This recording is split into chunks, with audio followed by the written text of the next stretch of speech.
En las arenas del tiempo, pocos nombres resuenan con tanto poder y misterio como el de Cleopatra.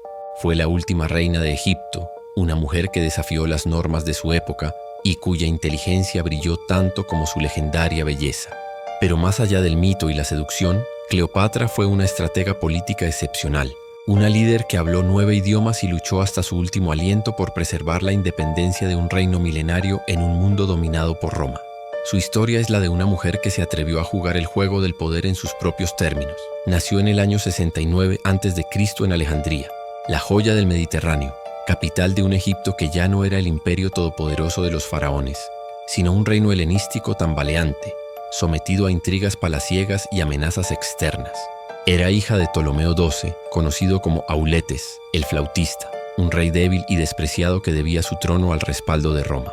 La dinastía ptolemaica, descendiente de uno de los generales de Alejandro Magno, gobernaba Egipto desde hacía casi 300 años, pero para entonces se había vuelto decadente, marcada por matrimonios entre hermanos, asesinatos fraticidas y una dependencia creciente de la potencia romana. La Alejandría donde creció Cleopatra era una ciudad extraordinaria. Su faro, una de las 7 maravillas del mundo antiguo, guiaba a los barcos desde kilómetros de distancia. Su biblioteca legendaria albergaba el conocimiento acumulado de siglos. Las calles bullían con comerciantes de todos los rincones del mundo conocido.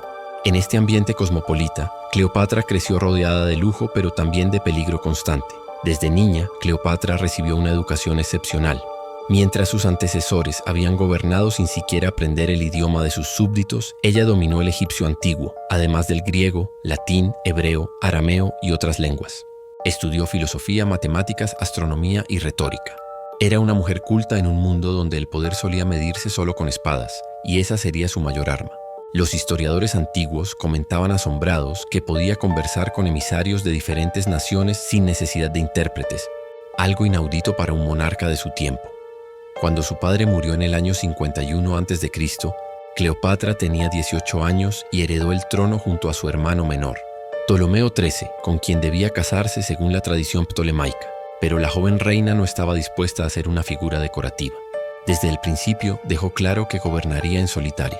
Sus decretos llevaban únicamente su nombre, y ordenó que las monedas acuñadas mostraran su rostro en primer plano, relegando a su hermano a un segundo término. Los primeros años de su reinado fueron turbulentos. Su hermano, o más bien los consejeros que lo manipulaban, conspiraron contra ella y lograron expulsarla del poder. Cleopatra tuvo que huir al desierto, donde reunió un ejército para recuperar su trono. Fue entonces cuando el destino jugó a su favor de la manera más inesperada. Julio César, el hombre más poderoso de Roma, llegó a Alejandría persiguiendo a su rival Pompeyo en plena guerra civil romana.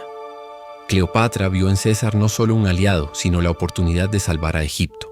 La leyenda cuenta que se hizo enrollar en una alfombra y entrar de contrabando al palacio para encontrarse con César.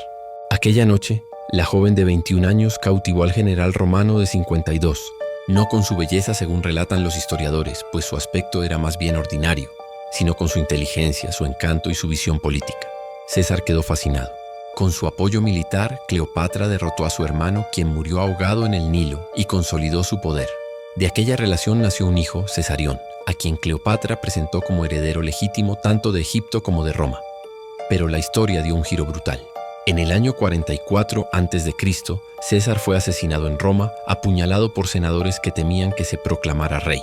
Cleopatra, que estaba en Roma en ese momento, tuvo que regresar rápidamente a Egipto. Su protector había caído y con él sus sueños de una alianza inquebrantable. Sin embargo, Cleopatra no era mujer que se rindiera fácilmente. Tras la muerte de César, Roma se dividió nuevamente.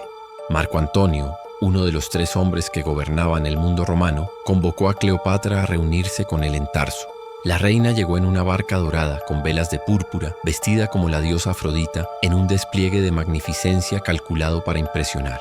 Y lo logró. Marco Antonio cayó profundamente enamorado de ella, y juntos forjaron una alianza política y romántica que cambiaría el curso de la historia. De esta unión nacieron 3 hijos, los gemelos Alejandro Helios y Cleopatra Selene, y el pequeño Ptolomeo Filadelfo. Durante más de una década, Cleopatra y Marco Antonio gobernaron el Oriente Mediterráneo como una pareja imperial. Él le otorgó territorios, ella financió sus campañas militares. Juntos soñaron con un imperio que rivalizara con Roma, con Alejandría como su corazón. Pero en Roma, Octavio, el heredero adoptivo de César y rival de Marco Antonio, tejía una campaña de propaganda en su contra.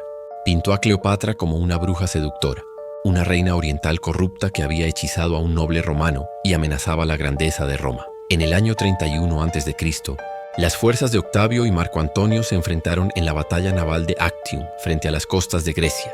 Fue un desastre. La flota de Cleopatra y Marco Antonio fue derrotada y ambos huyeron de regreso a Egipto. Un año después, Octavio marchó sobre Alejandría. Marco Antonio, creyendo falsamente que Cleopatra había muerto, se suicidó arrojándose sobre su espada. Herido de muerte, fue llevado ante Cleopatra y murió en sus brazos. Cleopatra intentó negociar con Octavio, pero pronto comprendió que no había salida. El conquistador romano quería llevarla a Roma encadenada, exhibirla en su desfile triunfal como trofeo de guerra. Eso era algo que la orgullosa reina de Egipto jamás permitiría.